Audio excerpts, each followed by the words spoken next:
Hello guys, in this video I'm going to show you how you can search recipes by calories on SideChef. But first I wanted to tell you that don't forget to subscribe, because at 10,000 subscribers I'm going to show you my YouTube revenue statistics and my growth strategy, how you can make money online. So first open the app,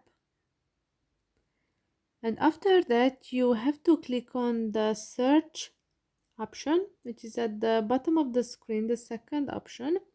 And then you have to scroll down and you can see that fuel your body section, search recipes by calories per serving and find more nutritional information per recipe. So here you can see under 200 calories, between 200 and 400 calories, and so on. So if you click on one of these options, then here you can see recipes that include uh,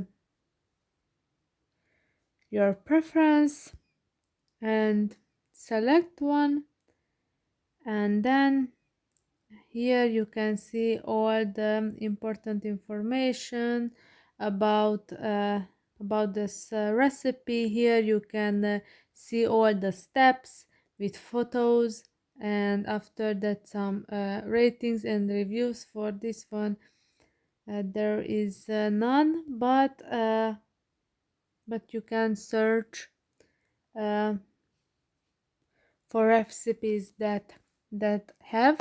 So here at the corner of the recipe you can see the exact calories. So this is really great if you are following a very strict diet. Then here you can see the calories, which is really important. So I hope this video was helpful for you. If it was, please consider subscribing, and see you in the next one. Bye bye.